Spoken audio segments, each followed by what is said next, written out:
Et bonjour à tous et bienvenue dans cette nouvelle vidéo. Je voulais vous présenter aujourd'hui Fan Control. Fan Control qui est un petit programme open source qui, comme son nom l'indique très bien, va vous permettre de gérer un petit peu tout ce qui a trait à la ventilation et au refroidissement de votre ordinateur. Si je vous en parle aujourd'hui, c'est que grâce à ce tool, j'ai enfin une solution qui me convient pour gérer efficacement tout ce qui a trait au ventilateur de mon ordinateur. J'imagine que vous le savez très bien et que vous avez déjà été confronté à ça. Gérer le refroidissement de son ordinateur peut parfois être fastidieux, d'autant plus que certains systèmes ne vous permettent pas de contrôler uniformément tous les ventilateurs de votre système, comme par exemple ceux de votre carte graphique, ceux d'un élément externe ou ce genre de choses. Et Fan Control va ici vous permettre d'unifier un peu le tout dans une solution qui est légère. Et ça, c'est le deuxième point que j'avais un peu à reprocher aux utilitaires habituels. En l'occurrence, dans mon cas, j'ai une carte mère Asus qui permet de gérer tout ce qui a trait à la vitesse des ventilateurs à l'aide d'un programme qui peut s'installer mais qui est assez lourd et qui vient avec tout un tas d'autres fonctionnalités dont finalement je n'ai pas utilité. Moi, j'ai juste besoin de pouvoir gérer mes ventilateurs et cette solution Fan Control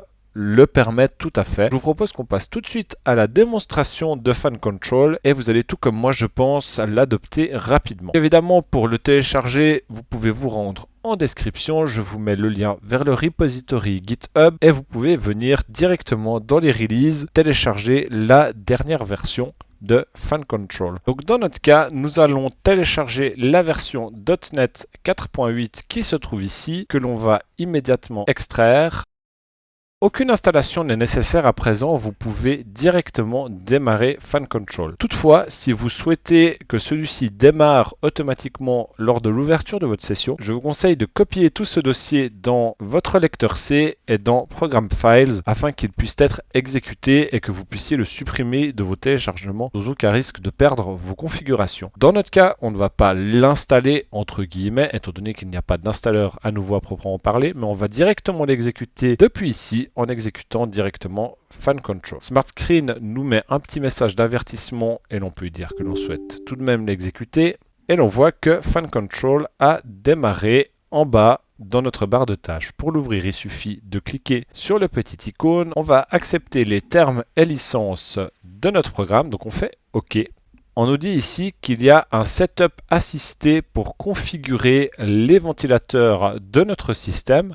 Je vous conseille de suivre ce petit guide en faisant Yes. Vous pouvez ici venir cocher tous les éléments de votre système et vous pouvez ensuite faire OK. On nous dit ici que l'application va être rafraîchie et on demande de valider. On va valider. En ce moment, le programme est en train de se calibrer. Il teste les vitesses des ventilateurs.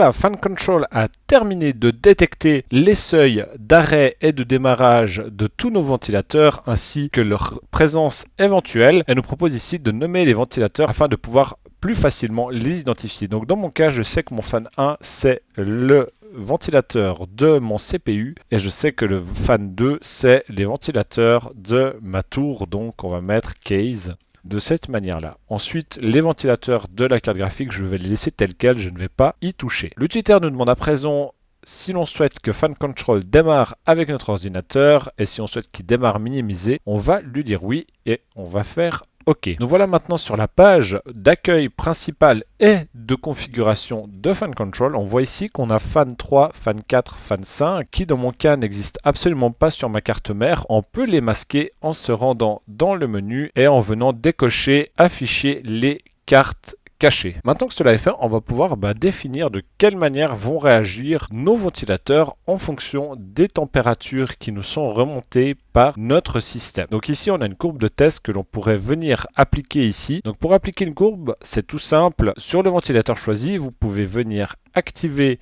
le contrôle du ventilateur et venir choisir la courbe que vous souhaitez appliquer. Donc dans ce cas-là, on a une courbe qui s'appelle Flat Curve que l'on retrouve ici. Si je viens supprimer cette carte, je ne peux plus rien choisir ici. On voit également ici que au niveau du ventilateur, on a plusieurs options un peu avancées qui vont nous permettre de définir comment le ventilateur va réagir lorsque l'on va lui appliquer des modifications. Mais dans notre cas, on va laisser ces valeurs par défaut. Je vous invite à vous renseigner dessus et à venir jouer avec ces valeurs lorsque vous avez une configuration de base qui est faite, ce qui n'est pas encore notre cas. Donc la première chose à faire, ça va être de définir des conditions dans lesquelles nos ventilateurs vont réagir. Donc pour ajouter ces conditions, vous pouvez venir ici en bas dans le menu plus et venir directement ici choisir parmi les options qui vous sont proposées ici, et notamment un que j'apprécie tout particulièrement qui est le graphique. Donc le graphique va tout simplement vous permettre de définir la vitesse de rotation en fonction de la température en suivant une courbe que vous aurez dessinée. Donc dans ce cas-là, on peut venir choisir la température d'un de nos senseurs qui est disponible. Donc dans notre cas, on va prendre, s'agissant du CPU, on va prendre la température du CPU. On va renommer notre graphique tout simplement CPU afin de savoir que cela concerne notre CPU et on peut venir éditer notre graphique afin de lui donner des valeurs différentes en fonction de ce qu'on souhaite, avec évidemment à nouveau ici les réglages fins directement. Donc on peut faire OK et à présent on peut venir appliquer notre graphique à notre CPU. C'est chose faite, on voit ici du coup directement quelle valeur a été définie pour nos ventilateurs et on voit leur vitesse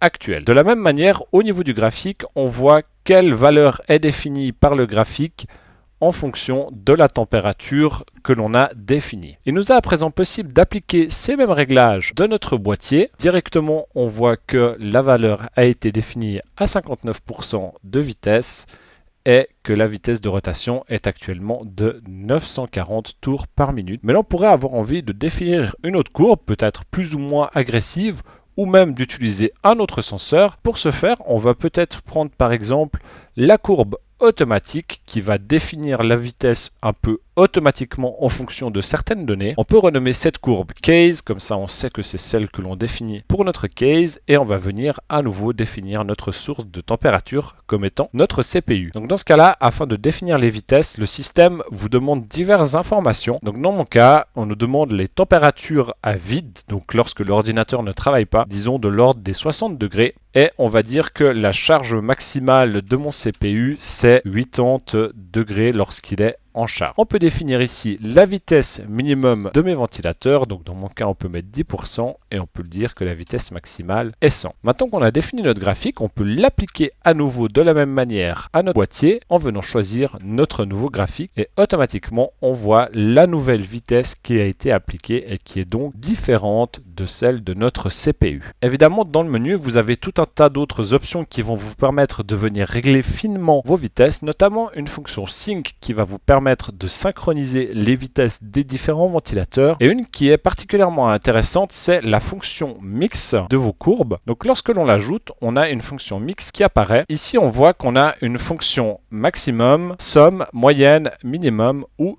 soustraction. Donc dans ce cas-là, on va pouvoir venir au fait ajouter et mixer nos diverses courbes. Donc dans notre cas, on en a deux, on va mixer ces deux-là. Donc on va ajouter notre courbe CPU et notre courbe case. Et on voit que notre fonction max va prendre la valeur la plus élevée pour la définir comme valeur de puissance pour notre ventilateur. Donc dans ce cas-là, 56% qui est défini par notre courbe CPU. Si on applique donc cette courbe mix à notre boîtier, les ventilateurs vont augmenter en vitesse pour aller se placer à 56%. Et évidemment, de la même manière, si je prends la fonction minimale, la fonction va choisir la valeur la plus basse parmi ces deux courbes et la définir directement à nos ventilateurs. Donc voilà un tout petit peu pour les courbes. Au niveau des autres éléments intéressants, on a la possibilité ici de venir ajouter un senseur mix et je dois avouer que j'apprécie particulièrement cette fonction-là, notamment car dans un boîtier, il y a principalement deux éléments qui chauffent, à la fois le CPU et à la fois le GPU. Et il arrive parfois que le GPU travaille sans que le CPU ne chauffe et on aimerait peut-être bien quand même évacuer cette chaleur-là un peu plus. Et par exemple en définissant des valeurs de ventilation plus élevées sur notre boîtier, particulièrement quand le GPU travaille. Dans ce cas-là, on peut venir créer un senseur mix en venant prendre peut-être la valeur maximale à la fois de notre CPU et à la fois ici de notre GPU. On voit donc ici que notre senseur va venir récupérer la valeur la plus élevée parmi les deux qu'on lui a donné, mais on pourrait venir également, tout comme pour notre courbe mix, venir choisir d'autres fonctions, mais dans ce cas-là, la max est, je trouve, la plus intéressante. Et à présent qu'on a créé ce senseur customisé, on va pouvoir venir l'utiliser comme source de température pour nos ventilateurs. On voit ici maintenant qu'on a un senseur mix qui est disponible tout en bas que l'on peut utiliser comme source de température. Et à présent, quelle que soit la température la plus élevée entre mon CPU et mon GPU, ce sera la valeur la plus élevée qui va définir la vitesse de ventilation de mon ventilateur de boîtier. Donc voilà, c'est déjà tout pour cette petite démonstration de Fan Control. Personnellement, c'est un utilitaire que j'apprécie beaucoup. N'hésitez pas à me dire en commentaire si cet utilitaire vous rend service. Pensez à lâcher un petit pouce bleu et à vous abonner. N'hésitez pas également à rejoindre le serveur Discord. Et je vous dis à la prochaine. Ciao, ciao.